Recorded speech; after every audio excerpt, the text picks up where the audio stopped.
We are back with another Token Terrors solo mini game unboxing and game explanation / setup. Just want to do a quick overview on all of these and explain the basic mechanics without going through an entire playthrough. Even though the duration of these games usually clocks in at under 30 minutes, which, I've played through all of them and they've been really great so far.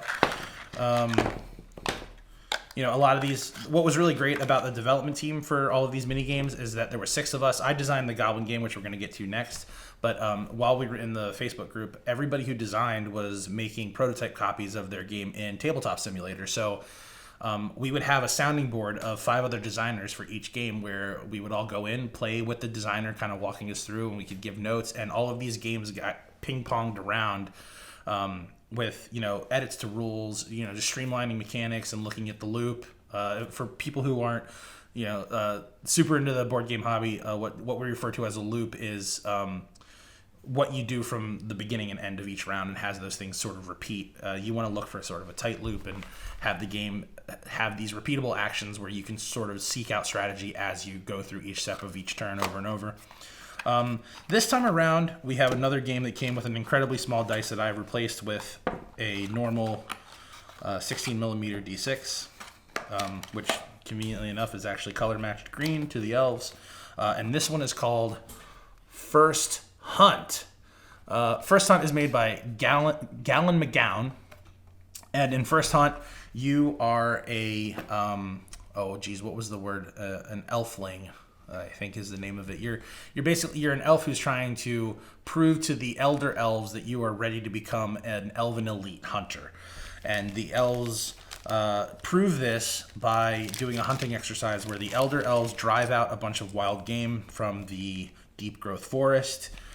And here's another one of those little tiny dice again. So funny. They drive a bunch of wild game out of the woods, and you are expected to fire and lethally kill this wild game as it comes out. However, you do not want to shoot the fawns because that's no bueno. Because then, if you kill all the lady deer, there won't be more deers to hunt next season.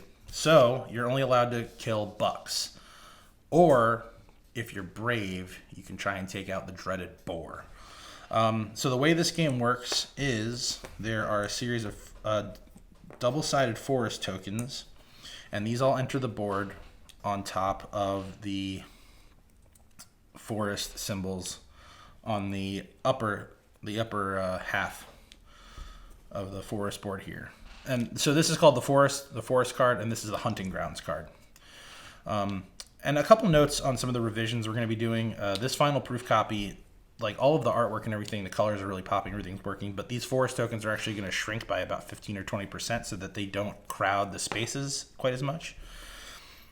And there's also one animal / forest token missing. That was a little bit of an oversight on my part, but there's supposed to be a second board token that would generate here. So please excuse those small issues. The other tokens that we have are, let me move this stuff up so it's all in frame here. We have a animal movement player reference card, and on the other side is the hunt is on, which just kind of walks you through what you do on your turn. So you have your elfling, auditioner, I guess, and then there are 4 elf elders that are going to drive out wild game at the top of the forest.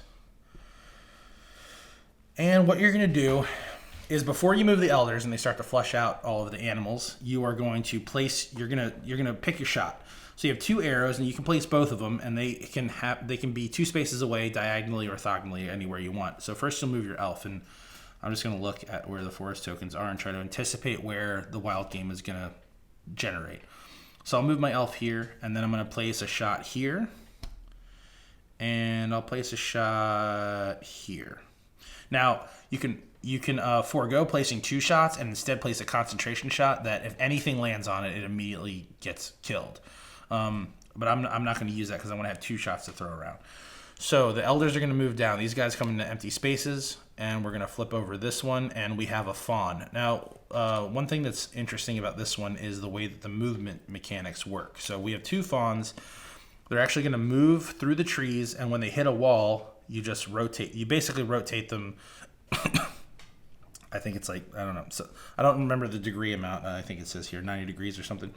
But they basically bounce off the wall and they move over other tokens. So this fawn is going to go here and end her movement there. And this one's going to do basically the same thing and end her movement right here. So nothing hits. And that's actually good because I don't want to kill any of the fawns. And the 2 elders move down. And since I didn't hit anything, once they're in the hunting ground, if I'm not mistaken, and double check the rules, but I'm pretty sure that they remain face up.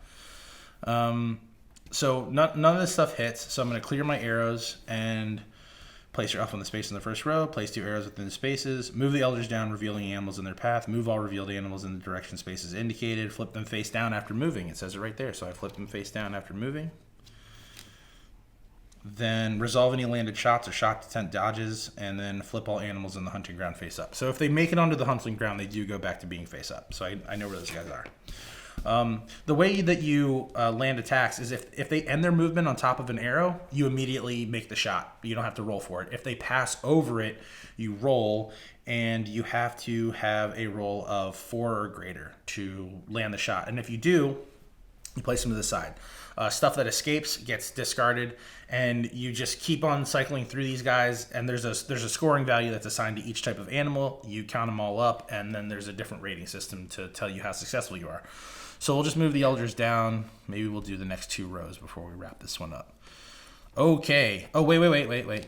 Hold on. I don't remember. Okay. I shouldn't have done that. It's kind of cheating a little bit because I know there's a boar there now, and I want to hit him. So I'm actually going to place... I'm going to place my elf here and just show you how the concentration shot goes. I'm going to put the concentration shot there. I wouldn't have known that the boar was there before, but I accidentally had a sneak peek. So these elders move down in empty spaces. These guys will make these dudes flip. So another fawn generates and goes boom, boom, boom, boom, and lands here. Then you'll see that there's these chevrons that show you how much movement they do if they go unimpeded. The thing that's interesting about the boar is if they move over exposed animals, those animals trigger another movement. So the boar is going to go 1, 2, 3 and triggers a movement for this fawn, which moves her down here. And this guy actually ends his movement here, so that concentration shot was kind of dumb. That's basically the game. You'll roll if things pass over arrows. If they land right on them, they die. You calculate your score based on what you killed. You get negative scoring for killing fawns. Ideally, you want fawns to actually escape, which means they would move off this board. You have the ability to place shots directly next to you, which is interesting. So as you're watching these animals populate the hunting ground, you can sort of anticipate what's going to happen. But the other animals, as they're revealed, are going to change the board state as you go.